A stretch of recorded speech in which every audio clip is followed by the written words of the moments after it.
Hi, I'm Alex Archbold, and I've been buying and selling antiques since I was 9 years old. From basements to scrapyards, I'll look just about anywhere I can to find lost antiques and collectibles. And sometimes I'll go big and buy everything. With my wife and kids, we run an antique shop in Edmonton, Alberta, Canada, filled with some of the most unique items we can find. I never know what's going to happen or who I'm going to meet. This is our life, this is our adventure, and this is Curiosity Inc. From home, honey.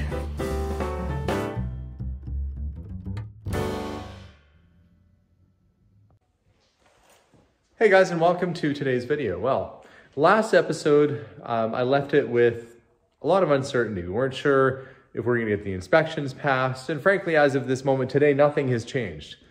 We are still trying to track down the parts, the extension bars for the back doors, and really, this episode is about me just pressing forward, getting things ready in hopes that the building will move forward in a timely manner.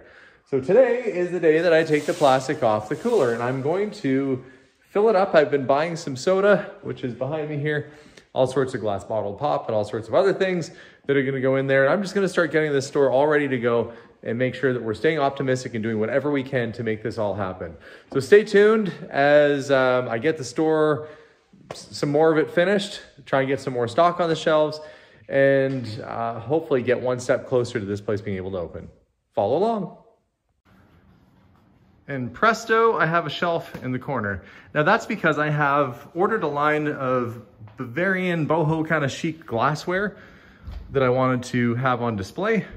I also needed to use this corner for more display items, and I figured making this little showpiece area back here would not only give me a little bit more room, which I'm lacking right now, but also kind of take your eye away from that big giant door in the back too. Now, I guess the fun part is, well, I'm gonna have to wire this up so it lights up. I'll have to get some lights in here and make everything work and function, but one less thing to worry about right now.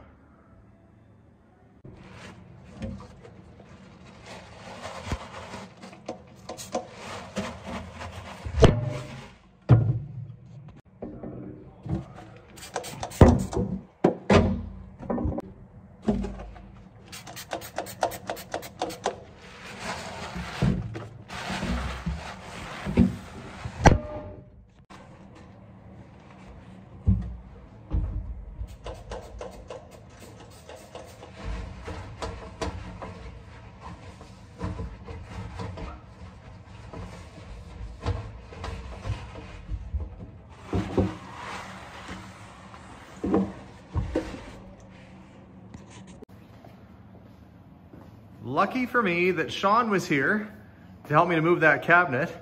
But sad for me that today is your last day. Yeah.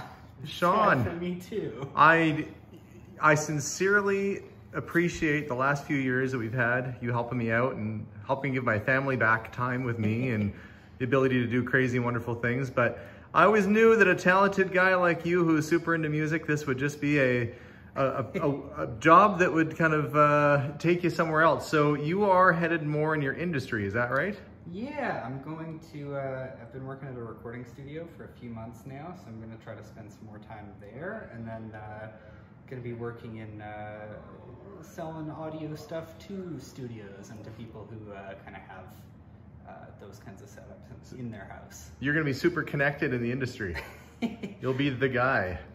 Fingers crossed. Well, who's gonna dress as snappy as you around here now? I'm gonna have to up the ante. I don't know. That'll have to be a requirement. I'll have to, only if you look like the Monopoly guy or Mr. Peanut can you enter these doors. Yeah, am I a Monopoly guy or a Mr. Peanut well, guy? If you cut your glasses in half, you gotta turn them into a monocle, and then I think you'll be in that area. But I do, you brought a wonderful personality and wonderful demeanor, and I was so glad to have worked with you. Not here, but at our previous job before this too. So yeah. Probably 7 or 8 years, I guess, in total. A long time now. It's been a long time. So you will be surely missed, and I wish you nothing but success in your new job. Oh, thank you so much. I am sincerely gonna miss Sean. He's just a very likable guy, reliable, friendly, really great for the business. So I feel though, I'm not sad. I feel almost like I would if one of my kids was getting a job doing something they love. I'm proud of him, I'm happy for him, and I know that we'll find the right person to step in and help out at the shop when that time comes. In the meantime though, I'm gonna head over and take Sean out for dinner, and I'll get back to work on the shop in a little while. I'm at home now doing a little prep work because I needed another table. We ended up buying a commercial Keurig coffee maker that's gonna fit the bill for the time being. I don't really have a great spot to put it. So I picked up a table, but look, it's all in pieces. That means that I've got to try and mend it. I'm gonna show you what my plan is. Here's the trouble. This would have had a nicely fitted sort of dovetail looking joint that was in there, glued into place, kind of a snug fit. And when it was new, it would have been just fine. But as the years went on and things got broken, there was not much left of them. So my plan is this. I have cut the little dowel sort of end off, the grooved piece of wood that would have come out and slid in there, cut it off completely. And I'm going to be using a metal top plate in its place, adhering that with a lag screw into the wood, and then screwing it firmly onto the table surface. Now, these are cut on, I don't know, probably like about a 10-degree angle. So they're meant to actually come out a little bit. So I had to use the flat top plates. I actually went to the store and bought the angled ones by mistake. I'm hoping that I have all the stuff I need to try and reassemble this thing and get it back in working order.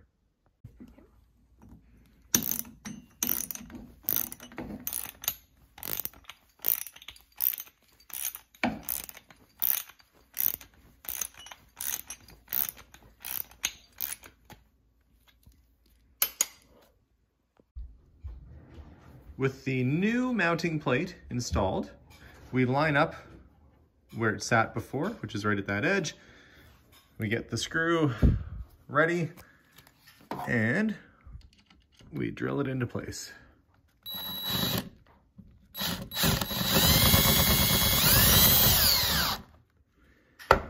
And before you know it, you've got all four of your legs back on. The nice thing about these brackets is that it has kind of a wider spread. So this was all damaged under there. And now it's really sturdy, way sturdier than before. I'm gonna finish putting the rest of the screws on and get the tray part, the little shelf part put on and flip it over. Okay, I've got the tray bottom installed. Okay, I've got the tray portion on the bottom installed. The legs are on, nice and sturdy. And yes, I know some of you watching at home will say that's not the original way to attach these. I know.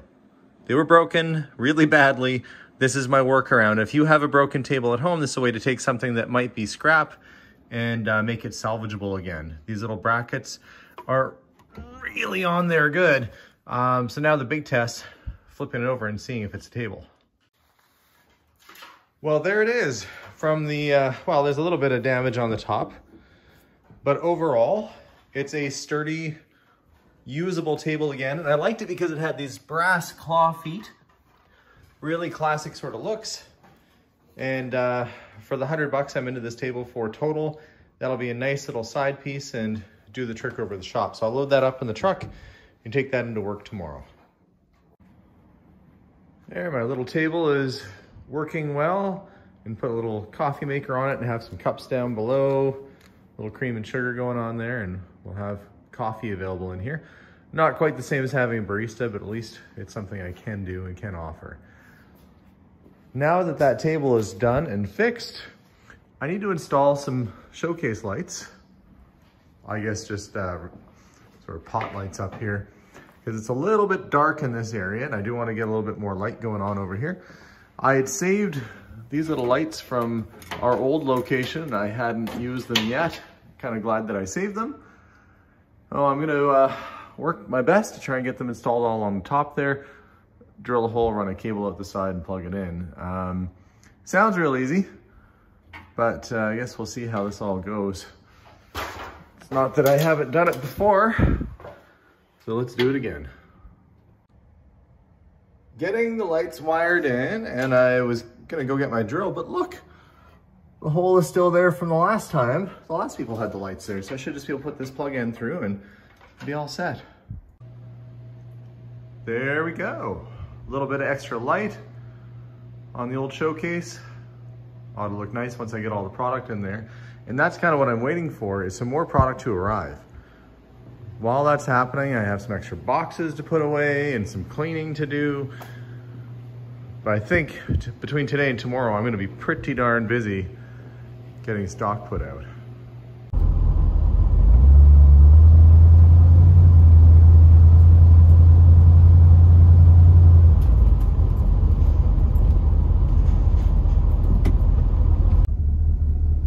Everywhere I look, there's closed down restaurants and businesses. And here I am opening up a new one. These are definitely strange times right now. We've had the last couple of years, buyers' habits have been unpredictable. And going into the winter season with this new addition to our store with a bunch of new products is kind of a gamble.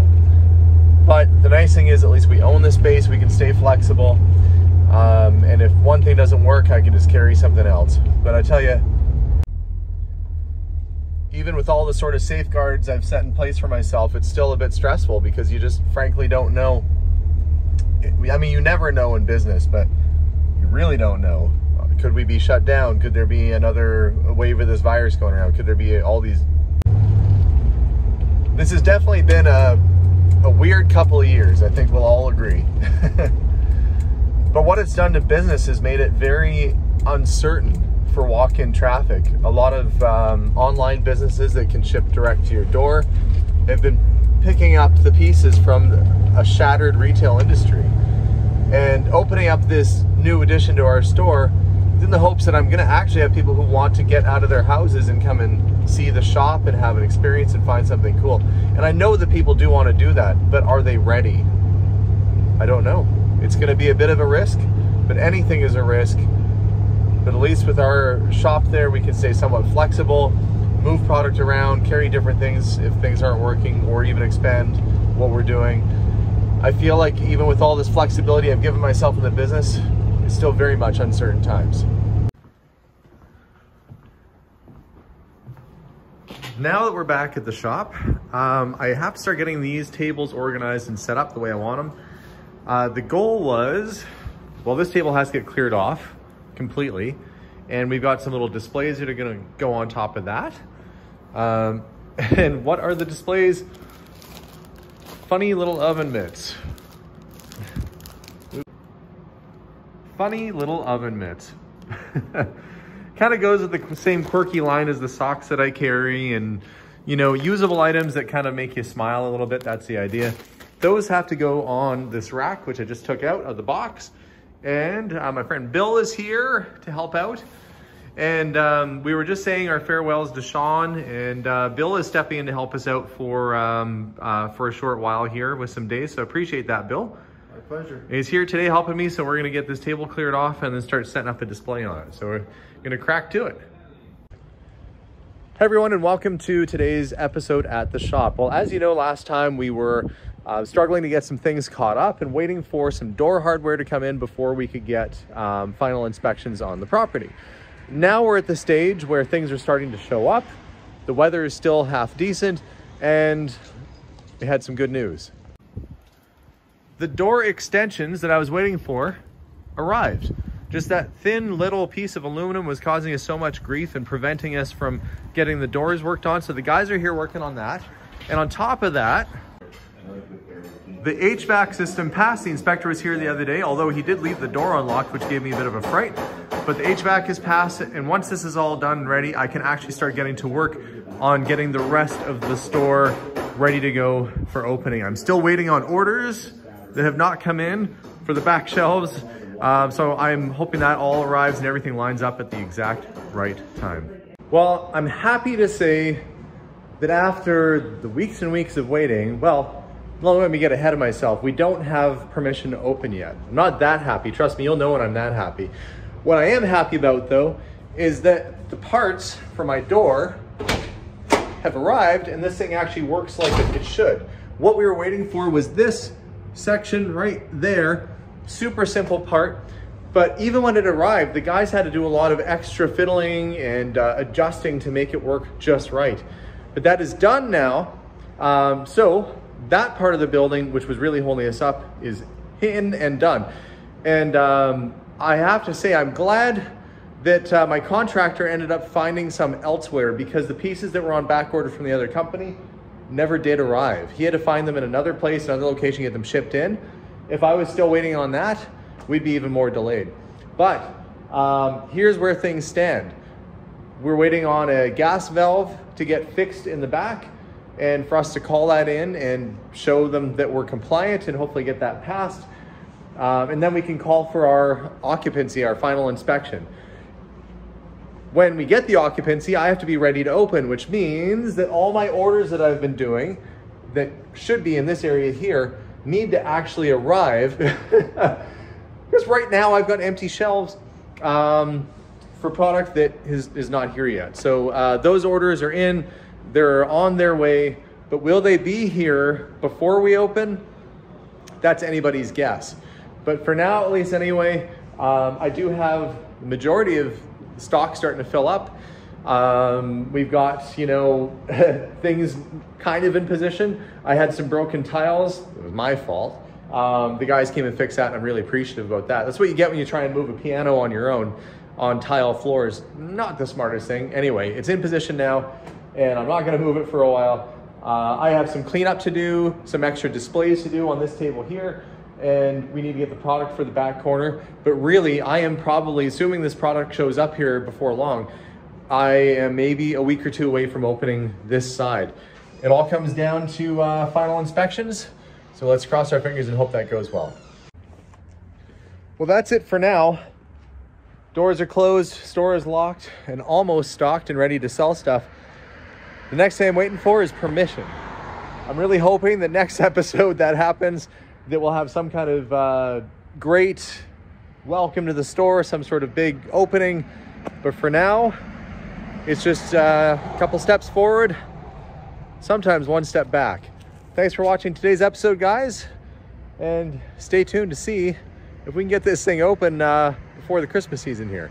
Talk to y'all soon, and as always, bye for now.